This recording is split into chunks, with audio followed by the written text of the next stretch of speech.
What's up, y'all? It's your girl Waseem, and welcome to another episode of Wassup Waseem. All right. So, for those of you guys who are new, Wassup Waseem is a podcast centered around growth, but not growth in the way that you would normally think about it. Yes, of course, we'll be talking about growth within yourself, but this podcast also focuses on growth within your relationships, your friendships, spirituality. In today's episode, we will be focusing on growth within the Black community. I know y'all probably like, girl, what are you going to be talking about? So as you guys know, I do attend FAMU. I do attend Florida Agricultural and Mechanical University, October 3rd, 1887. What? Oh, okay. Yes, I do attend FAMU. And if you guys have seen, you guys know that our head coach is leaving us to go be the running back coach at Duke. Okay. So I just want to put this disclaimer about this before I get into the topic. I am in no way bashing Willie Simmons. I think that Willie Simmons is doing what is best for his family and what he thinks is best for his career. So in no way am I even judging him for what he's doing. I just want to talk about the system that's in place that is so common for especially sports in the Black community. I really just want to focus on that. But like I said, in no way am I bashing him. So for y'all who be tiptoeing and tap dancing and shucking and jiving, y'all can go ahead and keep the comments to yourselves because I'm not bashing him. I'm just stating my opinion. So as we usually do, I'm going to open up with some questions that or comments or opinions that you guys wrote. I asked on my Instagram, how do you guys feel about this? And here are some of the responses. So the first response that I got was somebody saying, I'm not shocked at all. It usually happens when bigger schools come. It usually happens with bigger schools. Comes more. Y'all can't speak today. Not shocked at all. With bigger schools come more money. Yeah, I see why you're not shocked because this does happen a lot. With bigger schools definitely comes bigger money. This is so common, especially in the Black community. But my question to you, the person who wrote this, is a bigger bag, but at what cost? So when the cost is coming at the detriment of your community, how big is that bag? Okay, I'm just going to leave y'all with that. And like you said, this does happen often. We definitely seen this with Coach Prime, and that leads me into the next opinion. Somebody said this is not the same as Prime because Willie won his and he put his time in for real. Happy for him ultimately, and I'm happy for Coach Simmons as well. I'm sure that this opportunity has blessed his family, but I definitely do think that there is a difference between this situation and the situation with Coach Prime, just because a lot of the hype that came to Jackson State was purely off of Coach Prime's face. It was purely off of people being supporters of Deion Sanders. So I do think that there does come a difference between Willie Simmons and Coach Prime, only because the support that FAMU gets is not because of Willie Simmons. FAMU is going to have that same support regardless. Because like I said, those people aren't here for Willie Simmons. They're really, most of the people who support FAMU who are alums, or they're just people whose families went to FAM, or they have friends who went to FAM. So I don't think that the support would change in the way that it did with Jackson State, because you guys did see when Deion Sanders did go to that HBCU, when he went to Jackson State, all of a sudden I seen so many people talking about HBCU this, HBCU that. That was like the first time I seen an influx of people supporting HBCUs. And I greatly appreciate Deion Sanders for what he did, but I cannot thank him without critiquing him for what he did on the flip side, which was strip Jackson State from those resources. I think it's kind of unrealistic when we talk about the thing that happened with Coach Prime in Colorado and how there's probably better money in this, that, and the third, which I'm sure there was. I say all this to say Coach Prime knew that Jackson State wasn't going to have that money when he went there. I mean, HBCUs are criminally underfunded. So I think that it's kind of, what's the word I'm trying to look for, y'all? Y'all help me out in the comments with the word I'm trying to look for.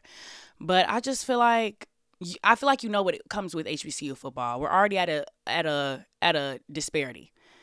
So I definitely think there is a difference. And it's not the same as Prime because, like I said, Willie Simmons would not affect the fan base, but I think it's bigger than just the fan base. I think it's so much bigger than the fan base. Essentially, what Coach Prime did and what Coach Willie Simmons is the same. You're saying that he stayed for a championship, but what is this championship? What's the difference between a championship and notoriety? There is none. So Deion Sanders brought notoriety to Jackson State, okay? So more people was tuned into HBCU football than ever before. And when he left, so did those people. That same hype that Jackson State had, that same hype that everybody was talking about, Jackson State literally went with Colorado. Colorado had no hype. Let's be so for real. They had no hype at all. But as soon as Deion Sanders came over there, the hype began. And he started losing games. And where did that hype go? I'll wait. Y'all let me know. And I'm going to be real, y'all. It's real. I've been so hesitant to speak my opinion on the Deion Sanders thing with Colorado because, as some of you may know, my brother does attend Colorado. So a lot of the times I do kind of feel like my voice is kind of minimized and I can't really speak my opinion. But as somebody who goes to a HBCU, as somebody who attends a HBCU, I cannot sit here and say that it doesn't hurt to see these coaches come to our school and give us light and tell us that we're great and that they love this culture and that this is all this and that, and then leave us when these white institutions promise something better. It hurts when you tell us that we're good enough and that you're going to do this and you're going to do that. And even though you may come through with one promise, you don't come through with the others because you leave as soon as a better opportunity comes. It does hurt. Dang, somebody blowing on my phone, y'all. It was just my sister. No, man. Sorry. Girl, stop text me. Somebody said, football is just a business. He deserves bigger opportunities. I think that it's bigger than a better opportunity. I think that a lot of the times us as Black people, and it shows in the businesses that we grow. It shows in the schools that we attend or the schools that we go to, and it shows in our sports. Us as Black people, we sell out for the white man's dollar every single time. Look at Honey Pot. Honey Pot was Black owned. It was we got that vaginal brand, blase. What she did, sold her company to the white people, and they started changing them formulas. It's the same thing. Like I said, it's the same story. It's the same. If you into sports, it's the same plays. We just got different players now. And if we being real, those players have the same skill set. This is a cycle that has been going on for years and years and years. And that cycle is when us as Black people start something and it grows to the point where we want it to grow to, and white people see greatness in it. They're going to use that to make money for themselves. And us as Black people, because we've never had nothing, because we don't understand the importance of generational blessings, the importance of staying down and not selling out. I don't know how to put this in better words, y'all. So I'm sorry if it kind of sounds crazy. But we don't understand that importance. So we sell out and not realizing everything that we done gave away. Besides the business, besides the schools, besides the sports. I wish that us as Black people, we stuck together more and we realized how much power we hold. Black people, we spend the most money in America. Out of everybody, we spend the most money in America. And where does that money go? Okay. I don't even gotta answer that for y'all.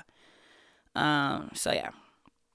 All right. Somebody said, this isn't at all cohesive with the promises he made on FAMU's football feature and Why Not Us on ESPN Plus. I didn't watch none of that shit.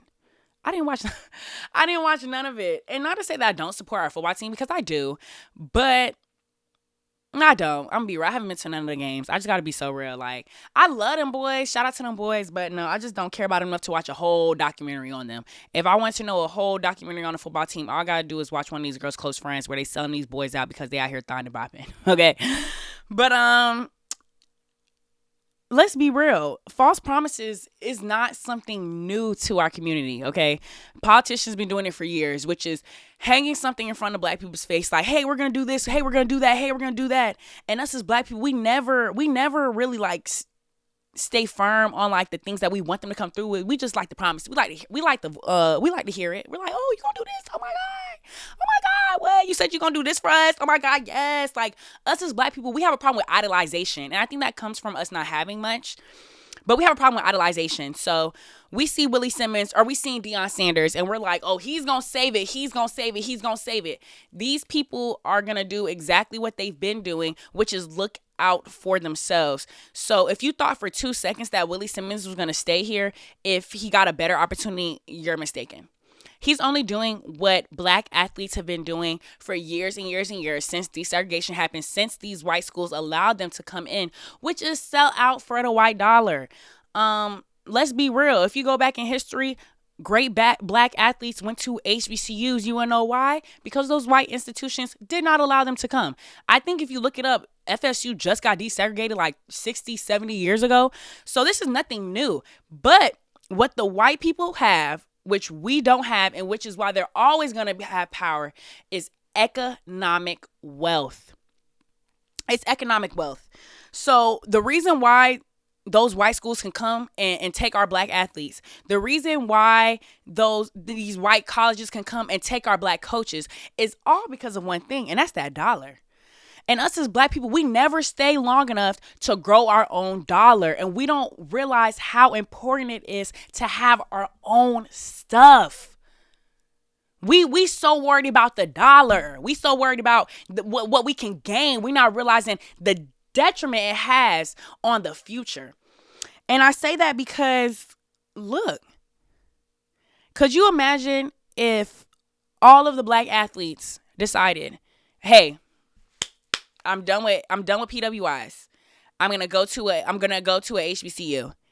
Do you think that all of that money that the donors put into the FSU, these donors put into all these things to put, or like these little sponsorships to put their business on the walls or whatever, the stadium, do you think that they would get all of that if all those black athletes decided to go to HBCUs?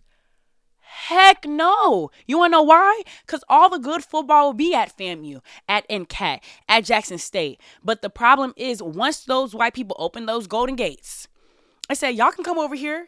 You know what we did as black people? Sprinted. And you know what we did in sprinting? Left our own.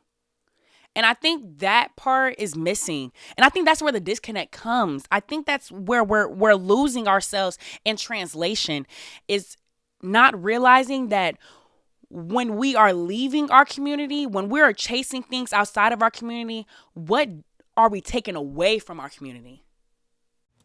What's up, y'all? Quick little intermission, because why aren't y'all subscribed yet? Why aren't y'all following my Instagram page? Why aren't y'all following my TikTok page? Why aren't you following me? Like, what's tea? Like, I just feel like y'all need to follow the pages and subscribe so that y'all can see more of me. Like, what are we doing here?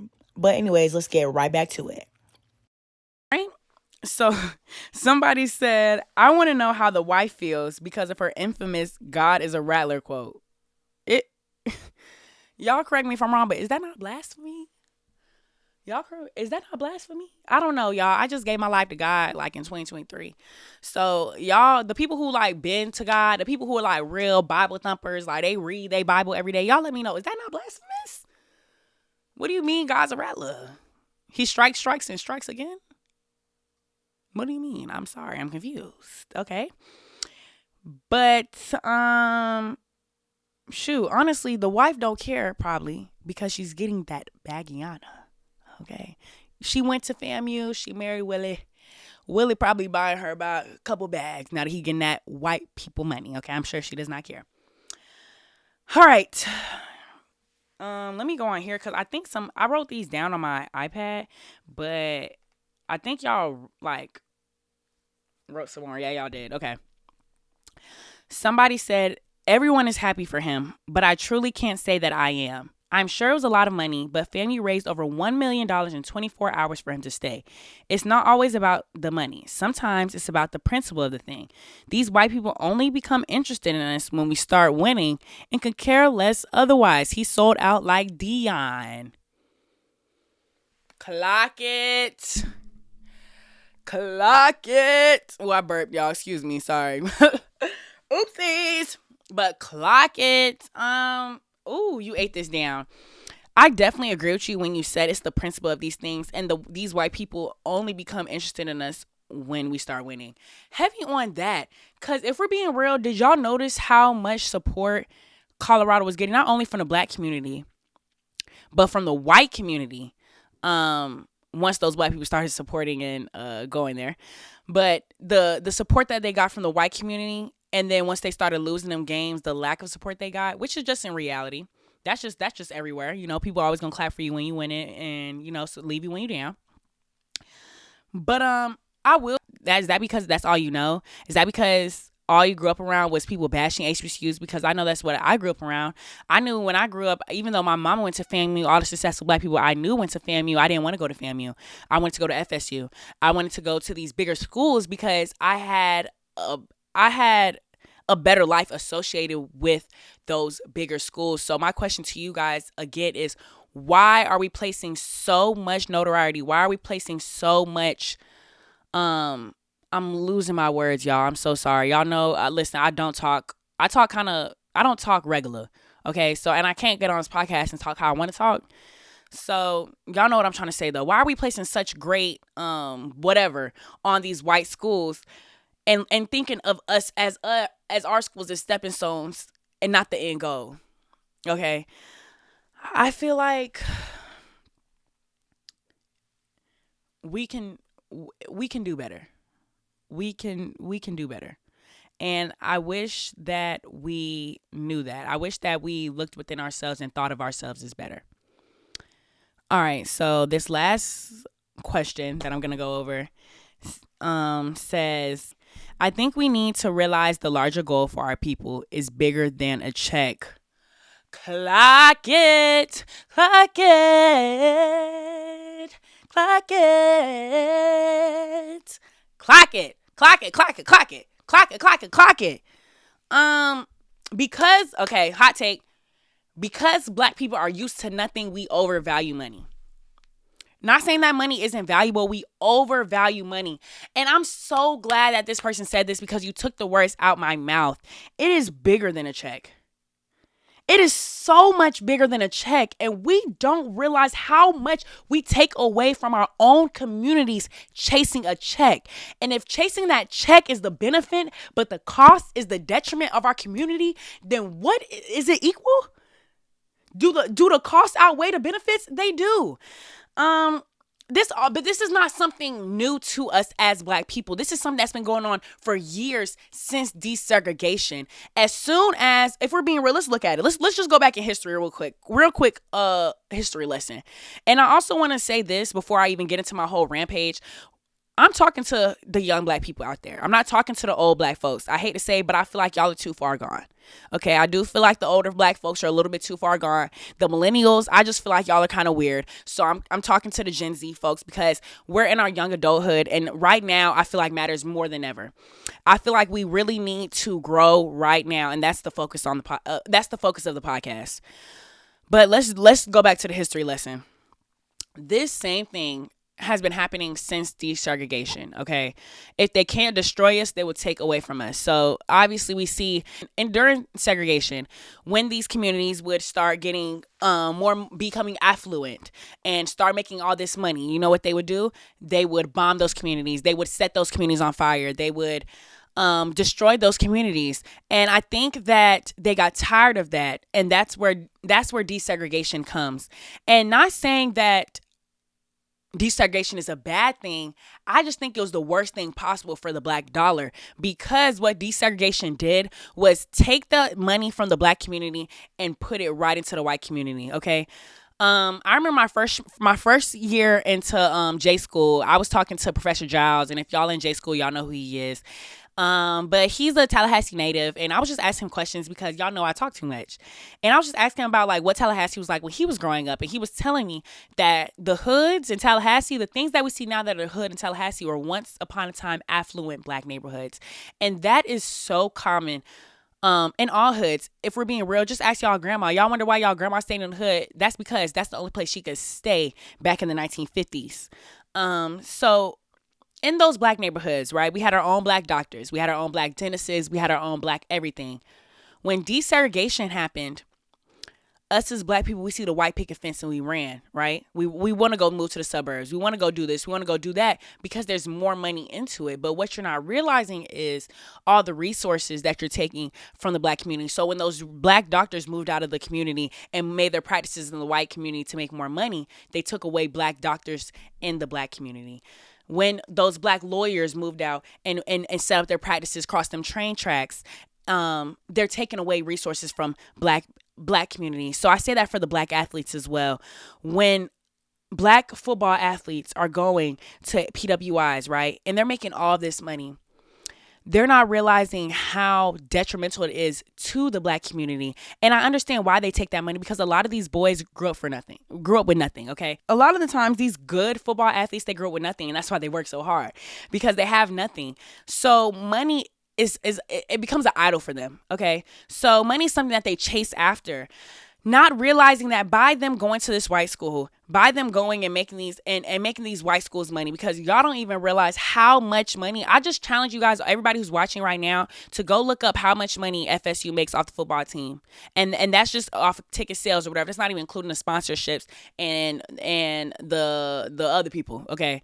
So chasing that bag, right, that these black athletes do, it takes away from an HBCU having them black athletes to bring, again, in notoriety. So if I say, so for example, just to make it in layman's terms, if all black athletes decided today, I'm done with PWIs, I'm going to go to a HBCU, would those PWIs still have that same amount of sponsorships in their football team? No, because nobody be watching their football team. They'll be all watching the NCAT versus Jackson State game, because that's where all the elite athletes are. HBCUs don't have elite athletes, because as soon as, again, white people open those doors, black people run to the white institutions. And I'm not blaming them, because like I said, a lot of these boys, they're the ones providing for their family. A lot of these boys, they're paying, especially with NIL, they're paying for their mom to be good. They're paying their mom's bills. They're making sure their sister and brothers are straight. So I'm not blaming them. I'm just critiquing the system, so that maybe one day when one of us are new legislators, or one of us becomes the head coach at a new school, right, or at HBCU, we know what to do. But like I said, we sell out for the dollar so much, and we don't realize what we are doing. HBCUs could have been where they were supposed to be had black athletes just stayed where they were supposed to be. Because y'all got to realize, the reason why these schools is getting these sponsorships and these different types of I forgot the word, but y'all get what I'm saying. The reason why these schools are getting all these sponsorships and all these things is because their football team is doing well, okay? And when your football team is doing well, when y'all going far, especially when y'all make it to the championships, that's more money. When you have more money, that means better resources. When you have better resources, that means better facilities, more money for recruitment, more money for the weight room, which then creates better athletes, which then creates a better team, which then gives you a better chance to go to the nationals and make your school some money. So without the money part, we will never catch up to those PWIs unless we take back our resources. Hello, because one of the things I mentioned, it was money, but it's also resources. And us as black people, we are the resources. We are so the resources. And that goes for anything in America. That goes for the entertainment as well. We make the songs that everybody listens to. We make the dances that everybody dances to on TikToks. So when we remove ourselves from the community because we don't see ourselves as we should, which is we should look at ourselves as money makers. When we don't look at ourselves as that, we're not realizing the detriment we have when we leave our community. And that's what I challenge us to do as young folks, is realizing how important we are to our community. And I also have the question of who's going to make that sacrifice? Because nobody's blaming him for going to get that bag. I'm sure 90% of us watching that video would have done the same thing. But my question is to that 10% who would have stayed and realized, nah, this is bigger than me. I'm good. My family and I, we're good right now. I just want to make sure that my community gets what it needs. I just want to make sure that I don't sell out. I want to be the one to take HBCU football to where it needs to be. I want to be the one to get FAMU to get out the SWAC and get into the SEC or get into the ACC or get into the Big 12 or get into whatever big conference so that they can start playing better teams, so that we can start being on ESPN, so that we can start getting all this money. Who's going to be the coach to say, I'm going to hold it down And I'm going to keep building this program till it gets to where it got to be. I'm going to stay down till we get on not ESPN Plus, but ESPN. I'm going to stay down till we be in these big schools. Who's going to be the one to make that sacrifice? Because nobody's willing to. Us as Black people, we're forgetting our roots, and we're forgetting a sense of community. And I don't think that the Black community will ever get to where it is if we keep this individualistic mindset. So I don't want to make this video too long. I want to wrap it up, but I want to wrap it up with this. Who's going to make that sacrifice to get us to where we have to be? Because through sacrifice comes blessings. It talks about that in the Bible.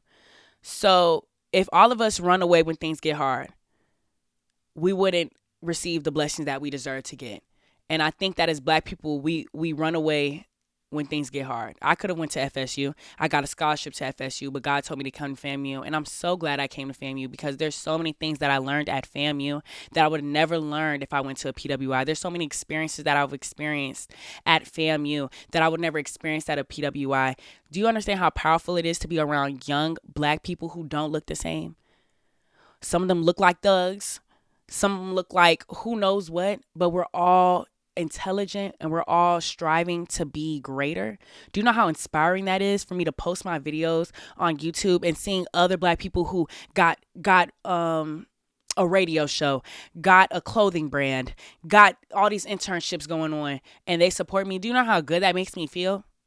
Being surrounded by go-getters who look like me, being able to be around people who understand my struggles and I don't even got to speak on it. They just know. Feeling as though I belonged, and going to a school that was built for us and made for us, not just built for us, because FSU definitely was built by us. Okay, look into the history. Definitely was built by us, but was it built for us? I don't think FSU even got desegregated till 60 years ago. So that being said, why are we so excited to run to places that wouldn't accept us 60 years ago? Instead of sticking and building our own. All right, y'all. So my camera died. That'll be all, guys. Thank you guys so much for watching. And yeah, we're going to see you next time. Bye.